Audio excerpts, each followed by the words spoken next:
Hi, I'm David, and I'm joined by Sophia. Welcome, everyone, to TechDaily.ai. Just a quick note before we start, you can sponsor this podcast for just $25. Your message will be featured across major platforms like Apple Podcasts, Amazon Music, Spotify, and more. If you're interested, contact info@techdaily.ai to get started today. Okay, so today we are taking a look at the global landscape of young innovators, and specifically, the systemic barriers that just prevent massive amounts of talent from reaching their potential. We're talking everyone from displaced persons to individuals with disabilities. Exactly. And the whole point of this really is to connect the dots. We need to explore the very specific challenges that young social entrepreneurs are facing all over the world. And then we can connect those struggles back to this fundamental economic need, which is how do we find and develop the next generation of leaders in science, technology, engineering, and math? Regardless of their background. Regardless of their background, because we talk a lot about innovation, but we often just overlook the sheer number of talented people who are being actively blocked by, policy or financial bias or just social stigma. Okay, so let's unpack this. We're talking about more than just needing good ideas. These are structural problems. Yes, absolutely. And the discrimination, it almost never happens in isolation. What do you mean by that? Well, we see this phenomenon called compounding marginalization. So you might be dealing with a physical disability, which is a barrier on its own. Right. But then you layer on, say, an ethnic minority status and then maybe a specific gender identity. And all of those factors, they just stack up. They multiply the difficulty. And often just where you happen to live is a barrier in itself. Absolutely. Geographical exclusion is a huge one. The urban-rural divide, it basically dictates who gets access to everything, from basic infrastructure to digital resources. So your starting line is just different depending on your zip code. Completely different. And that's before you even get to the economic deprivation side, which limits access to good education, good healthcare, the basic building blocks for any entrepreneur. And then on top of all that, you have these huge macro shocks, things like climate disasters or political conflicts. And those can displace entire communities. Think about it. They lose their networks, their assets, their whole professional history, really overnight. The system just isn't built to recognize what they had before. To really get into how deep these gaps go, you've mentioned this 80AQ framework. Yes. Availability, accessibility, acceptability, and quality. It's a really useful lens. So let's use it to look at finance, because that seems to be the universal bottleneck. It really is. And this is where the framework shows its power. When we talk about availability, sure, a big bank might be available in the city, but its loan products are almost never accessible to marginalized entrepreneurs. They want high credit scores, they want collateral, things that just exclude anyone without generational wealth. So the money is there, but the rules to get it are exclusionary by design. Exactly. And that's where acceptability comes in, too. The financial gatekeepers often don't accept a non-traditional business model. They don't see the potential. And on top of that, there's a huge awareness gap about alternatives like microfinance or crowdfunding. Which sounds a policy problem, too. What about the regulatory side? It's another huge hurdle. The registration processes are so complex. The licensing is opaque. If you're already struggling with, literacy or poverty, all that bureaucracy is just another way for the system to say no. And then there's the cultural side, the human capital aspect. This is where the more subtle biases live, I assume. Oh, definitely. Cultural biases, stereotypes. They actively hold back ventures led by women, by ethnic minorities, by LGBTI plus entrepreneurs. These are invisible barriers, and they cut off access to mentorship, to networks. It also means the quality of support isn't there. Precisely. The support that is available just isn't tailored to help these groups overcome that specific, deep-seated prejudice. We should probably zero in on the rural entrepreneurs for a second, because the needs of someone in the countryside are just completely different from someone building an app in a major city. It's a different world. Rural youth are often focused on things like the agri-food sector. They have less access to digital resources, lower literacy sometimes. The cookie-cutter solutions from urban centers just don't work. So a co-working space isn't the answer. No, not at all. They need specialized on-site incubation, and we have to think beyond just simple grants. Right. It can't just be philanthropy forever. Exactly. You need a combined model. You start with grants to de-risk the venture, but you have to transition to loans or equity or royalties. That's how you build a sustainable business. This all paints a pretty tough picture, but what really brings it to life is the resilience of the people fighting back. So let's shift and look at some of these stories, starting with the case from the Philippines, Arides style. Yes, Jal Mastari, A young Maranao entrepreneur, he started his social enterprise after the 2017 Marawi siege, which just devastated the city. His mission was to restore livelihoods for displaced single mothers. And he ran into challenges that were purely about his identity. Right. Immediately. Even 2 years after the conflict, the stigma of being a displaced Maranao person was so intense.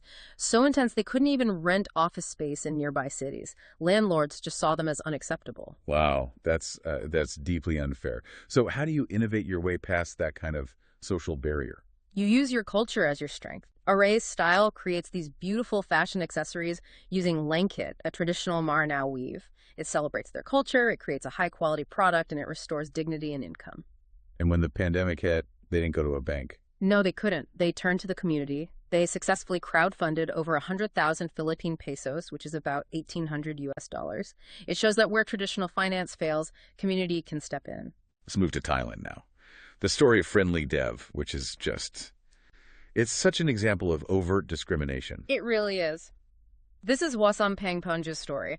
Wasan has a visual impairment, and he founded a company that designs accessible websites. Think voice activation, color contrast. Really important work. And he went to get a loan to expand. He did. He offered his house, his cars, significant collateral. And he was just outright denied. Wait, he had the assets. On what grounds was he denied? The bank officer told him explicitly that he held the assumption that visually impaired people could only sell lottery tickets or work as masseurs. That's shocking. It had nothing to do with risk assessment. It was pure, unadulterated bias. And the barriers didn't stop there. No. He ran into a policy failure, too. Yes. Another perfect example. Thailand has this disability-inclusive public procurement clause. It's supposed to give government contracts to organizations that employ disabled persons. It's a great policy on paper. He couldn't use it because, and this is a direct quote, the policy was not well known amongst government staff. So this amazing tool was just useless because of a lack of training and awareness. The tool is there, but nobody knows how to use it. Yeah. Okay, let's look at Japan. Katsuki Ono of Equal Frontiers. He's fighting these attitudinal barriers differently. He is. Katsuki, who is an entrepreneur with disabilities, challenges the perception of capability every single day. He shows that accommodations aren't deficits. They're just adjustments for success. So what does that look like in practice? Well, for example, he might request extra time to respond via text during a Q&A, or he'll present a pitch using a video. And that transparency actually educates his clients. Precisely. By being open about what he needs, he's showing these big companies how simple and effective these accommodations are. He's not just running a business, he's changing the workplace culture. Our final case from Sri Lanka, Fawaz Kurvep, seems to tie this whole idea of compounding marginalization together. He really does. Fawaz is a Tamil Muslim youth entrepreneur in a Sinhalese majority country. He moves to the capital to launch his ed tech business and immediately hits barriers. Age, ethnicity. And the language barrier was a huge one. Staggering. Sri Lanka technically has an official languages law, but it wasn't enforced. So he had to teach himself Sinhala and English just to do basic business with the state. He was forced to do the work the state should have been doing. And he even changed his appearance to fight the stigma. Yes. Think about the weight of that. To counter the stereotype of a young tech person being unqualified, he deliberately grew a beard to look more mature, more serious. His entire identity had to be adjusted just to get in the door. These stories, they're so powerful, and they just highlight this undeniable truth. These barriers are preventing a massive amount of talent from being mobilized. Mm-hmm. And now we have to connect this fight for inclusion, this systemic failure, to the bigger picture. The need for STEM talent right here in the U.S. This is such a crucial pivot. Because a nation's long-term prosperity, its security, it all relies so heavily on a strong pipeline of domestic STEM innovators. The U.S. has historically imported a lot of talent, but global competition is getting fierce. And the data suggests we're falling behind. What are some of the metrics? They're pretty sobering.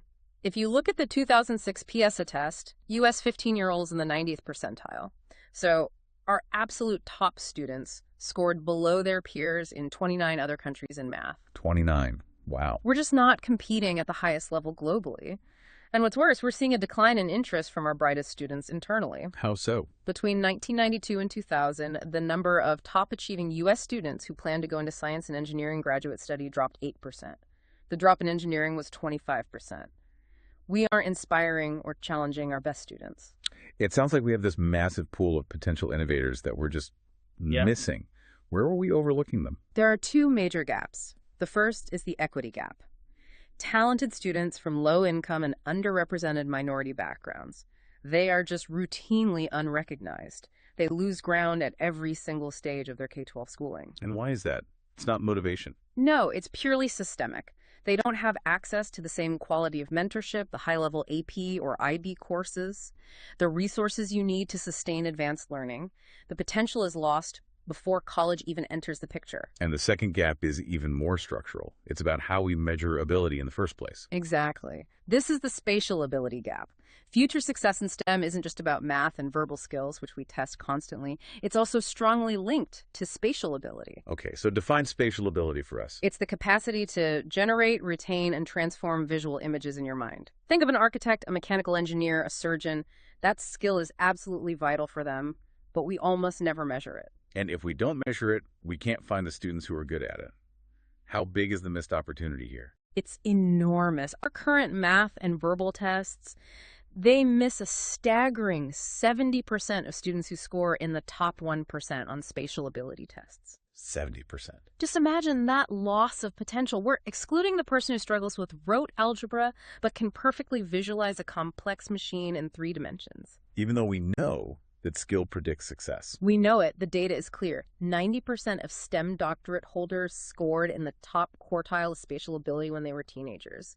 We're just not looking for one of the most predictive indicators we have. So if the system is failing at the equity level and the measurement level, what does that mean for our schools? How do we start to fix this? Well, first, we have to recognize that our most talented students often master 40 to 50% of the curriculum before the school year even begins. They're bored.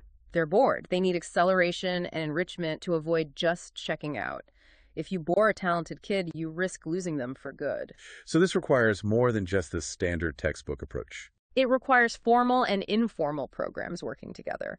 Things like robotics clubs, math circles, hands-on lab days, things that foster creative problem solving and those spatial skills. And this has to be a policy issue. It has to be. We need consistent policies on differentiated instruction and curriculum acceleration, and a student's high ability needs to be formally recognized when they move between schools. Their potential can't be left to chance. So what we've seen today is that whether you're an indigenous entrepreneur in the Philippines, a web designer with a visual impairment in Thailand, or a low-income student here in the U.S., the fight for recognition is universal. It is. The systemic failures that deny capital to an entrepreneur are the very same failures that prevent us from identifying the next great STEM student. The synthesis here seems really clear. It is. True equality means addressing the needs of all students, and that includes high-ability learners. The National Science Board argues that we should hold schools accountable for the performance of their very top students, say the top 10%, just as much as we hold them accountable for raising the floor for low achievers. Because we value what we measure. We value what we measure. And if we fail to measure potential in all its different forms, we are failing our own future. So considering all this, the global evidence of discrimination and the national data showing we're failing to develop talent, if the U.S. truly aims to lead the world in innovation, how quickly can we implement systemic changes like mandatory assessment of spatial ability or portable merit-based scholarships to ensure that the next Albert Einstein or Marie Curie isn't simply being missed because they live in a rural town or don't fit our current, very narrow definition of smart?